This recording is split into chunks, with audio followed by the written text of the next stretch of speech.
Hey, what's going on? My name is Timothy J. Jones, and welcome to a new edition of the State of the NFL podcast. This is a new podcast that I decided to start, and I'm extremely excited about it. And I want to give a special shout out to everybody if you're tuning into this for the very first time.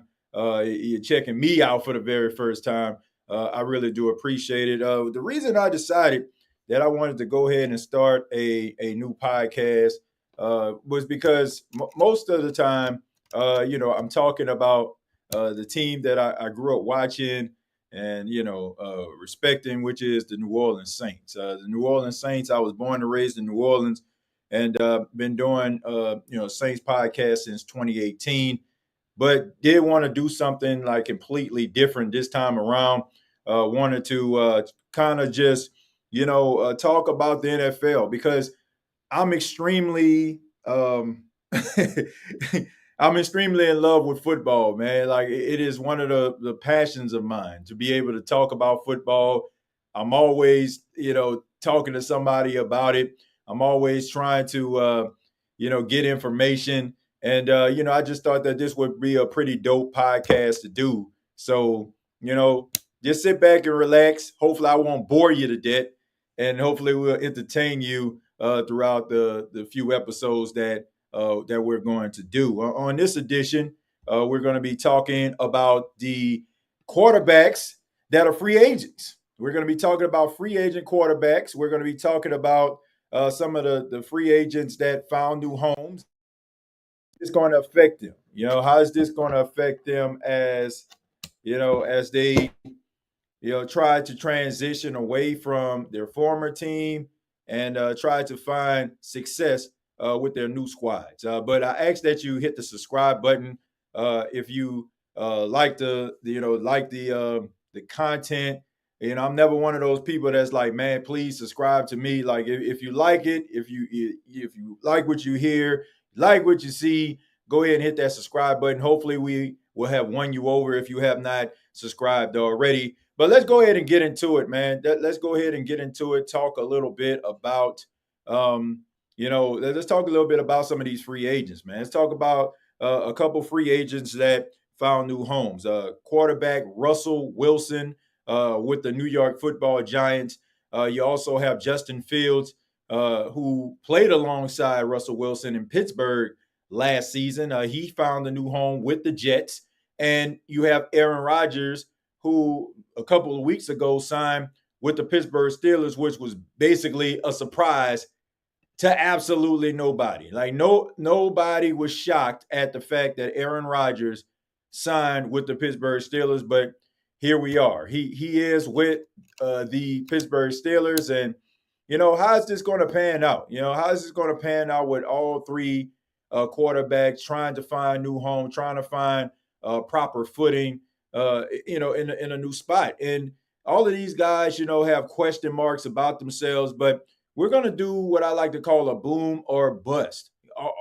Which quarterback is going to find success in their new home? Is it going to be Aaron Rodgers? Is it going to be Russell Wilson? Is it going to be Justin Fields?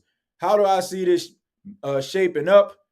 And how do I feel like these quarterbacks are going to be able to work with the organizations that they sign with? But let's go ahead and give you a little bit of backstory about each one of these quarterbacks. We'll start with Aaron Rodgers. Aaron Rodgers signed a 1-year, $13.65 million deal with the Pittsburgh Steelers in early June, playing what is expected his final season, according to some reports. So he signed a 1-year deal. This is more like, him being a little bit of a bridge quarterback. A lot of people are talking about Will Howard, the rookie out of Ohio State. Of course, we know Will Howard won a national championship with the Ohio State Buckeyes. He was a late round draft pick. I got to say, I was actually at the NFL Combine watching Will Howard, and I must say, I was not impressed. I mean, the dude can hit the back of a barn door. I mean, the dude looked like garbage. I don't know if it was the fact that they were in Indianapolis, and every time, I promise you, every time Will Howard went out there to throw a pass during the combine. I mean, the crowd just booed this boy out of the building. Now, it could be because Indiana, the Hoosiers football team, probably had their most success they've had in I don't know how long. And of course, Ohio State, they basically, messed up the plans of Indiana possibly getting into that playoff. But at the end of the day,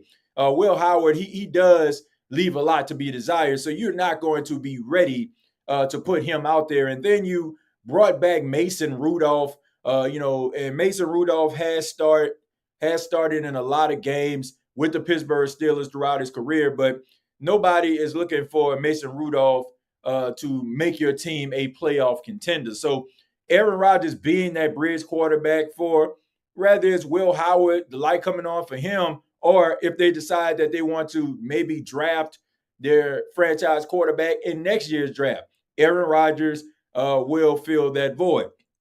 I'm not concerned about Aaron Rodgers and how he's going to fare in Pittsburgh. Pittsburgh is cut from a different cloth. All right. You're not going to go out there and you're not going to do some of the things you did with the New York Jets that you think that you're going to do with the Pittsburgh Steelers. It ain't happening. All right. It is not happening for your boy. All right. It's not happening for Aaron Rodgers because, number one, Mike Tomlin is one of the best coaches in the entire National Football League. This man has been around for a very long time, never had a losing season, and everybody knows that Mike Tomlin is indeed a leader of men, all right? You're not going to go out there and disrespect this man. You're not going to go out there and just think that because you're Aaron Rodgers that he's going to allow you to do some of the things you did in Green Bay. Do some of the things that you did with the Jets. I think a lot of what happened with the Jets was, this was an organization that is so desperate for great quarterback play. They're willing to go with anything, right? They're willing to accept anything that you give them as long as, you give them some credibility at the quarterback position. But you're not going to do that with the Pittsburgh Steelers. This is a well-respected organization. They're an organization that is pretty much always in the running, always in playoff contention, always, is at the top of the league when it comes to running an organization.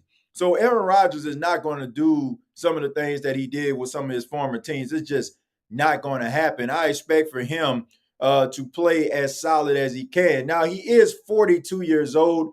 And I know that, you had a couple quarterbacks that played into their 40s that kind of changed the way that a lot of people look at the quarterback position. You got Drew Brees, you got Tom Brady, Brett Favre back in the day playing into his 40s. Like you had these quarterbacks that were pretty much, outliers, and everybody now feels like, oh, you can play into your 40s.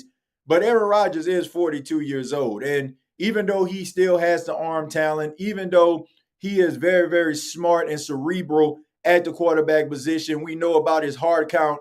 Still, you're still 42 years old, and it is a young man's game. So what do I think about Aaron Rodgers and how he is going to fare in Pittsburgh? I mean, it's pretty simple to me. I got to go ahead and give your boy a bust. Aaron Rodgers is going to be a bust in Pittsburgh because, once again, it is a young man's game.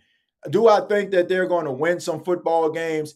Absolutely. But the AFC North ain't no punk, all right? I don't care if you got Aaron Rodgers. That division ain't no punk, right? You got to make sure that you bring your big boy pants every single week. You got the Bengals in that division. You got the Browns in that division. And you got the Ravens. And some people will probably say, the Browns, get out my face. But here's the reality, man.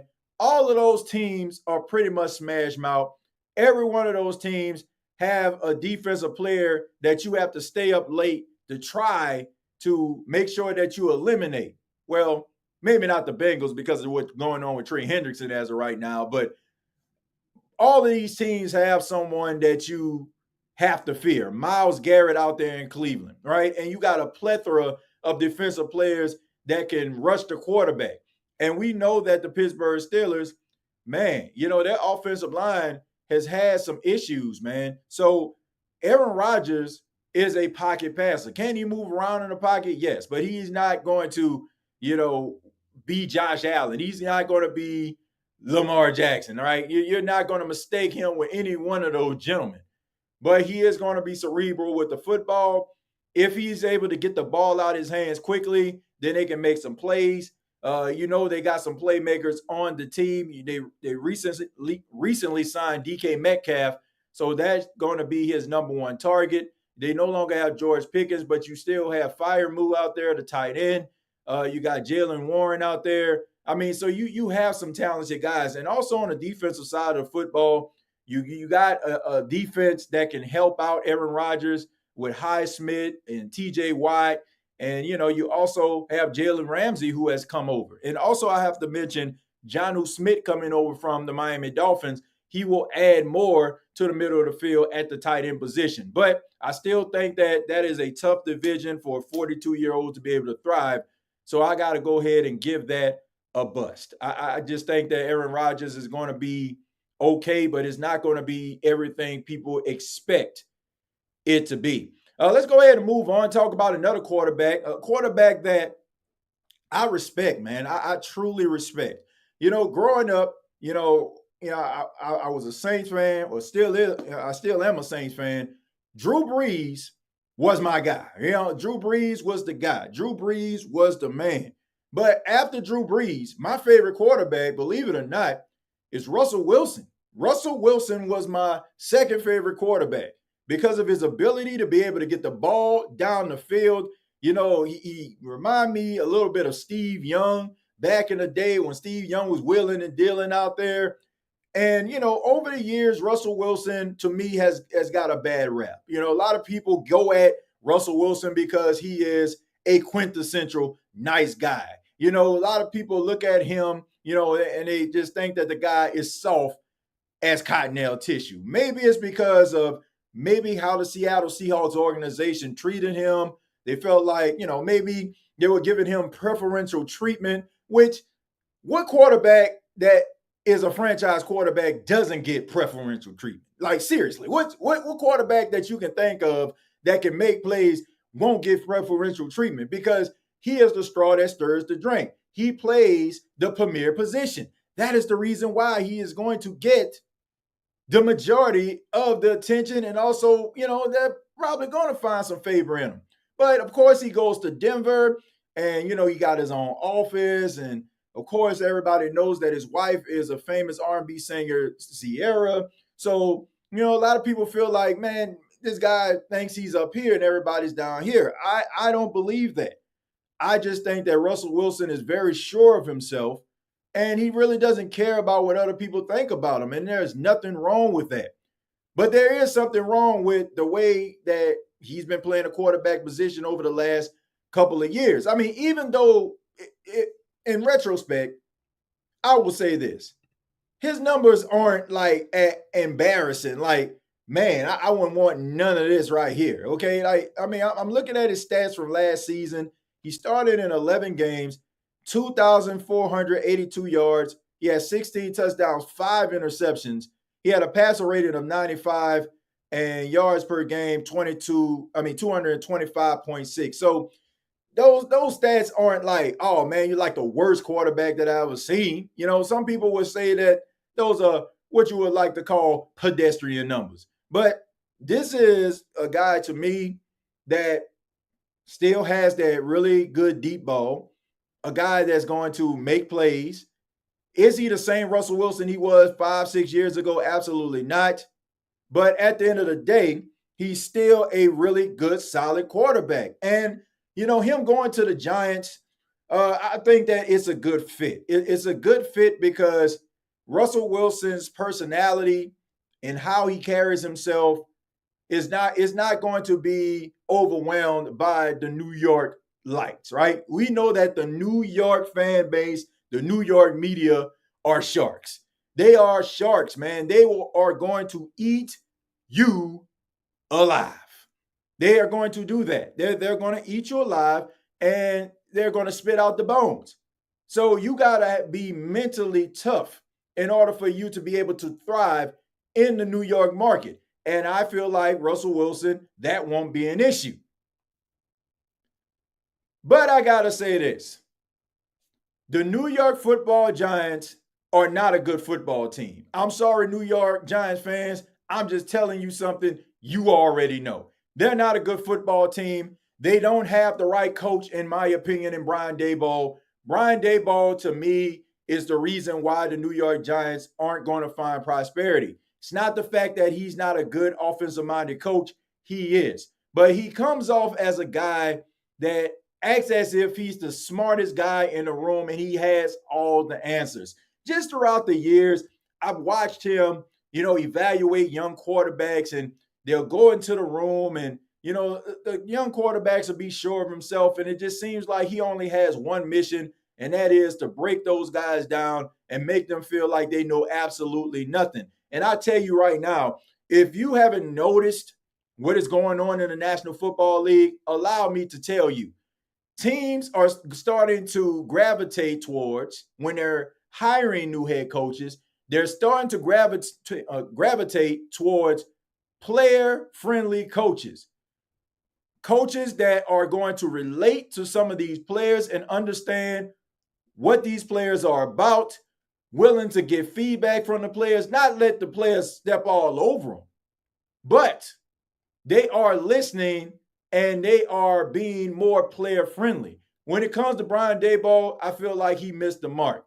And on top of that, I don't think that they would have the patience to roll with Russell Wilson the entire season, because I'm talking Brian Daboll, and general manager Joe Schoen are on the hot seat. We know that. We know that these guys are a couple games into the season, if it doesn't go the right way, getting canned.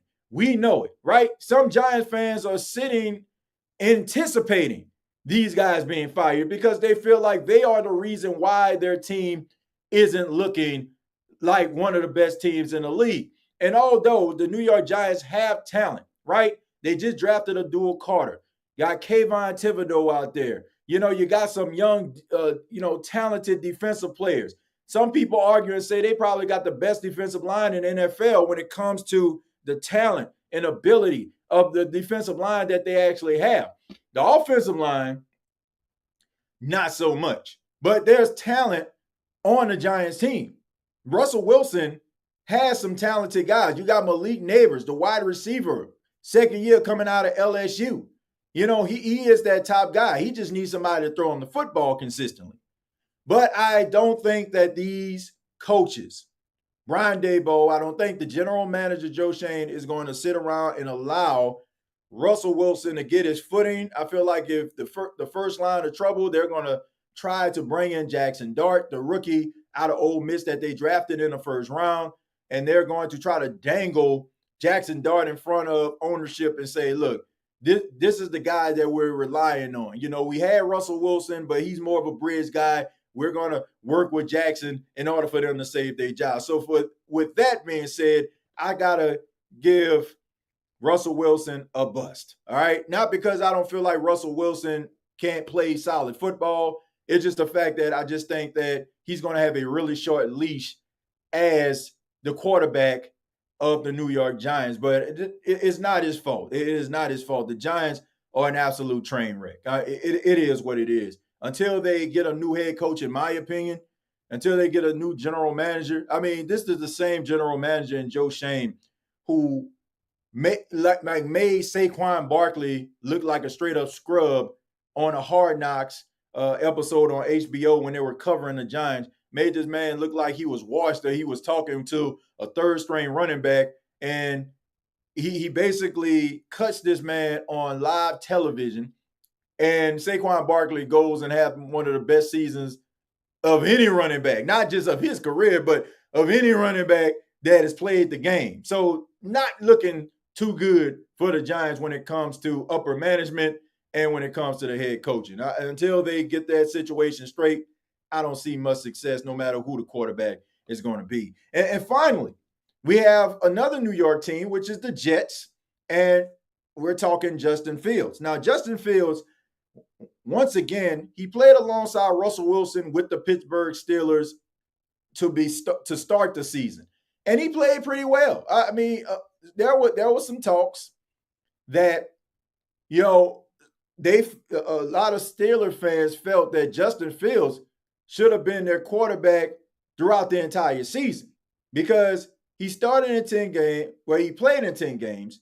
He started in 6. He had 1,106 yards. He had 5 touchdowns, 1 interception, had a passer rating of 93.3. He rushed for 289 yards, 5 rushing touchdowns over 10 games. So that's a total of 10 total touchdowns, 1 interception. So he was wheeling and dealing, man. And when Mike Tomlin decided when Russell Wilson got healthy to put Russell out there instead of Justin Fields, you had a mix bag when it comes to what some players felt about him and, what the fans felt about him. Like there was, a little bit of a disconnect. But, Justin Fields, to me, he was the guy that he was the fall man in Chicago. He was the fall man. He was the guy that everybody was looking at and they were blaming him for the state of what Chicago was looking like when it comes to their football team. And it just wasn't his fault, man. Matt Eberflus, to me, wasn't the right guy. Defense was up and down. Offense was questionable, to say the least. There were some games where it just looked like he was the only, true star on the offense. He was making things happen with his legs, making things happen with his arm. I just think that Justin Fields needs a chance. Now I'm extremely concerned about this landing spot for Justin Fields because I just hope that his agent understands this. Whether it's fair or not, individuals are going to be looking at Justin Fields. If it does not pan out in New York, they're going to look at him as a lost cause. And like I said, if you look throughout the years in Chicago and how that team was built and all of the issues that they had going on with that football team, you would say that Justin Fields, you would probably put him in the back when it comes to who are you really concerned about when it comes to trying to make this team better. He's the guy that, to me, you could have built the team around. But, of course, everybody's talking about the generational talent of Caleb Williams, so what can you do? But the Jets, they are trying to establish themselves as a credible football team. You hired Aaron Glenn as your head coach, the former New York Jet.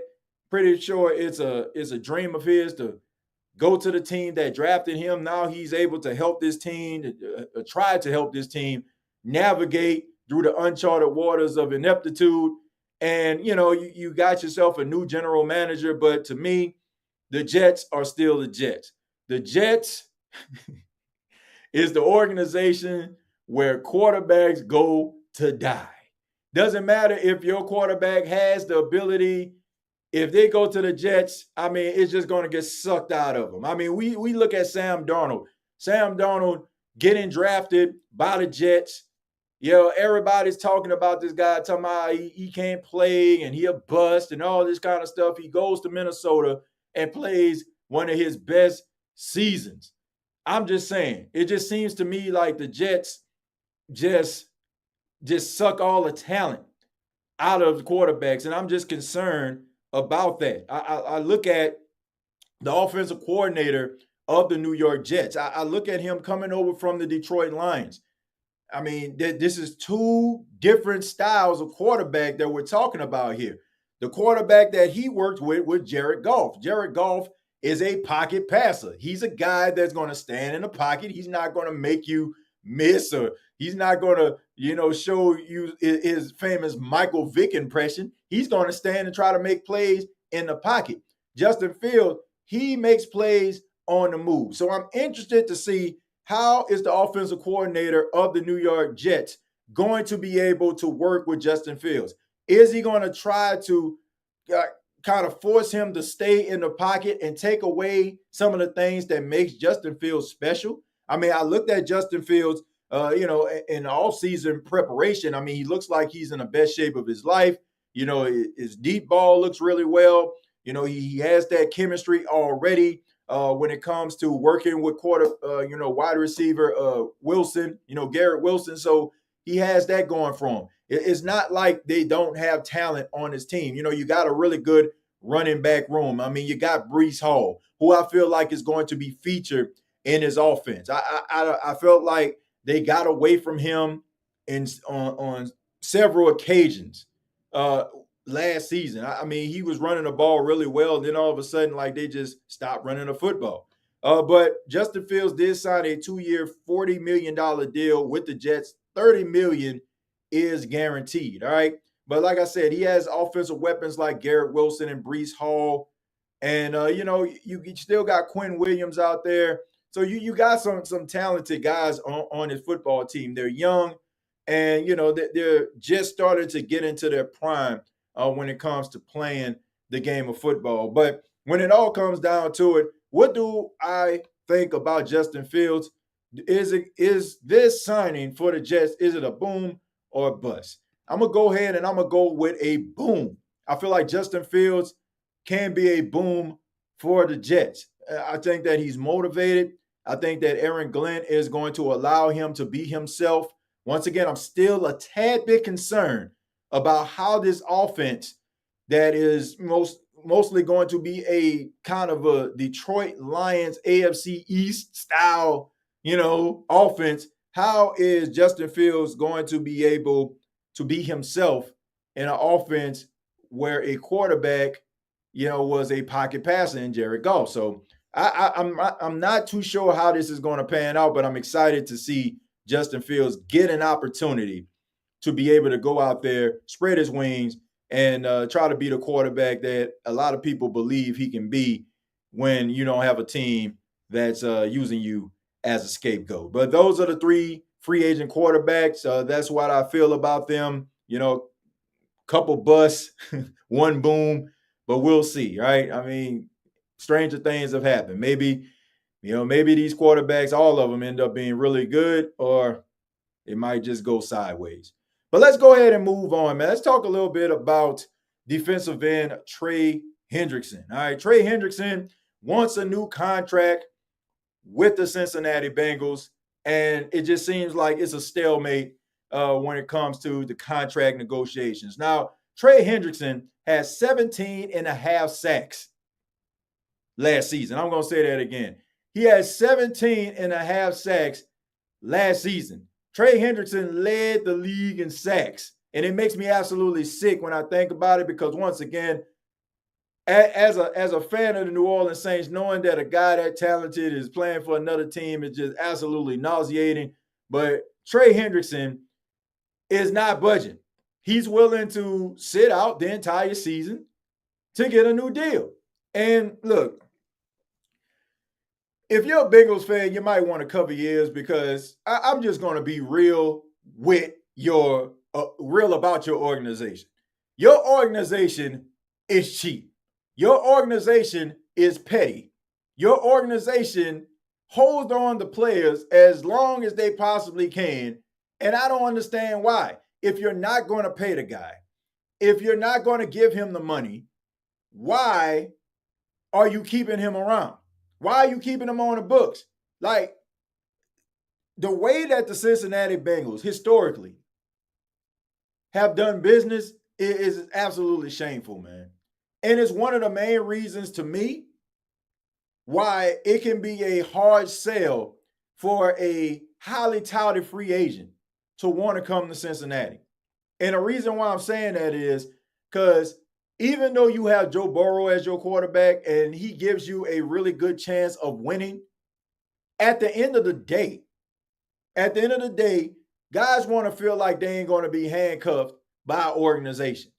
And Trey Hendrickson did everything that the Cincinnati Bengals wanted him to do. As a matter of fact, he exceeded their expectations.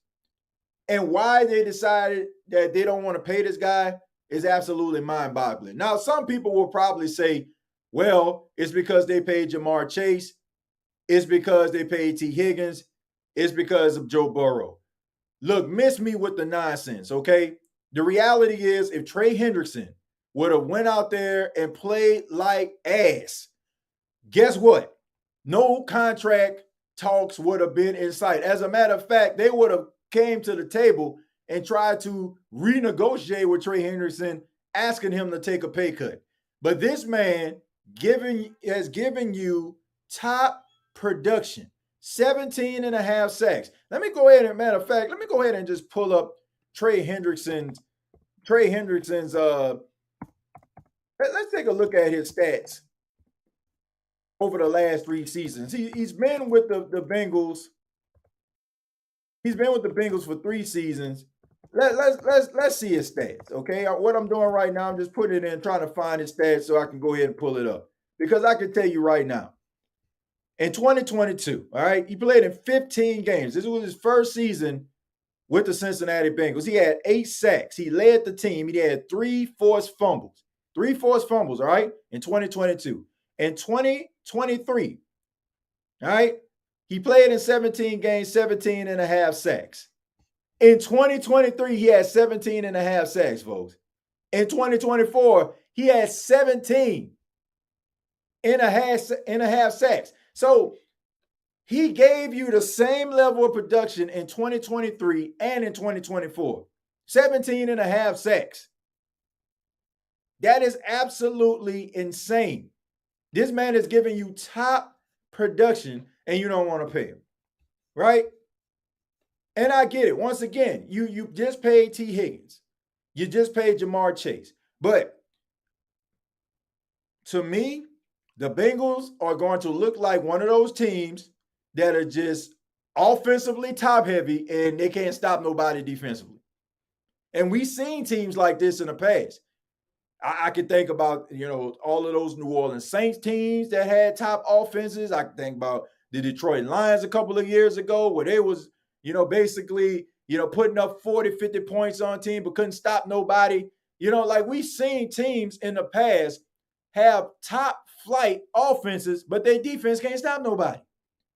And this is what the Bengals are going to set themselves up for, because you still haven't come to some type of agreement with Shamar Stewart, the rookie out of Texas A&M that wants a little bit more verbiage in his contract. So you still haven't got that situation resolved. Sam Hubbard, who was opposite of Trey Hendrickson, decided that he is going to retire. So what are you going to do when it comes to the pass rush? When it comes to producing? How are you going to fare out? How are you going to get things done defensively? Joe Burrow is going to have to go out there and throw for 5 touchdowns and 400 yards every single game because their defense is not stopping anybody. And I can tell you this, in a division like the AFC North, where you have talent like the Bengals, don't get it twisted. Cleveland, they got some talent on their football team, despite, not being successful last season. And now, I mentioned with Aaron Rodgers, the Steelers are still going to be a solid football team because they have a veteran quarterback. What are they going to do? You got to find a way to pay Trey Hendrickson, man. It's well within this man's rights to sit on the sidelines and not want to go out there, because if he ends up getting hurt, guess what? They're not going to pay him. They're not going to pay him. They're not going to pay this man. They're not going to say, well, you gave us 17 and a half sacks in 2023. 17 and a half sacks in 2024. Guess what? We're going to go ahead and we're going to pay you anyway. Now, they're not going to do that. So I have no problem with this whatsoever. And I know fan bases, sometimes they get mad at the players. They call them selfish. They call them greedy. But what about the organization? What about the organization, man? And the cutthroat tactics sometimes that they use. So, man, look, this man deserves another contract. Let's look around the National Football League. I'll go ahead and I'll look up top paid pass rushers, all right? And I'm pretty sure he's looking at guys like Myles Garrett and looking at guys like TJ Watt. And, he's probably saying to himself, you know what? I'm up there with these guys. Myles Garrett, $40 million a year, right? A four-year, $160 million extension he had in March. Max Crosby, $35.5 million a year, a 3-year, $106.5 million deal that he signed in March. You got Danielle Hunter, who has a $35.6 million. He has a 1-year contract extension. You got Nick Bosa with $34 million a year, 5 years, $170 million. And, you got TJ Watt out here, 4 years, $112 million. So, I'm pretty sure that Trey is looking at Myles Garrett like, man, I think that he's a beast. But at the same time, my numbers, you can put my numbers up with his over the last couple of years. So he's probably looking for that $40 million a year contract. And if you can't come to some type of conclusion, like, try to trade him. I'm pretty sure there's a team out there that'll be willing to pay him top dollar to get that type of production. Look, I like Trey Hendrickson. I mean, ever since he has come to the National Football League, he has had a lunch pail mentality. I know this firsthand because I watched this guy from his rookie season coming out of Florida Atlantic, from being, a guy that a lot of people considered as a troubled guy. He's really enamored in his faith, and he goes out there and he balls out, man. He's not a guy that's going to give you 1,000,001 pass rush moves. He has that bull rush that doesn't seem that nobody can stop, but, he's out there and he's productive. And, just pay the man. Just pay the man because he earned a contract extension. But we'll see, man. The Cincinnati Bengals, we know they like to play hardball. They don't want anybody to feel like they got the best out of them. We've seen players in the past that wanted to leave the Bengals organization, and, it got pretty ugly. So hopefully Trey Hendrickson can get a new contract so he can go out there and be that anchor that the Cincinnati Bengals are going to need, because they're going to need Trey Hendrickson. I don't care what type of offensive firepower you have. You need a defense that's going to be able to stop somebody. If not, then guess what? You ain't winning jack. But thank you so much for checking out the State of the NFL. Once again, my name is Timothy J. Jones, and I hope you enjoyed the first episode. And I apologize. I know that I probably sound a little funny. I was having a little issue with my microphone, so I guess you're probably hearing me through the microphone and my laptop. So if I sound like, I'm in a hallway or something like that, I apologize. We'll do better next time, all right? We'll do better next time. I ask that you subscribe to the channel. Coming up this week, we're going to be talking about the Philadelphia Eagles. Will they repeat as Super Bowl champions? And also, we're going to be breaking down my top 5 quarterbacks in the National Football League. Who is going to be the top 5 quarterbacks that I pick to lead when it comes to 2025? Who is going to be the top guys? Come on back here on the State of NFL. We'll discuss it. We'll talk about it. You can follow me on X at TJAYJones8. You can follow the State of the NFL's X page at State of the NFL. At State of the NFL. Really do appreciate you. Shouts out to all the football fans out there. Shouts out to all the support in the chat. And if you're listening to this right now, you're not in the chat, I really do appreciate it as well. Till next time, I'll see you down the road.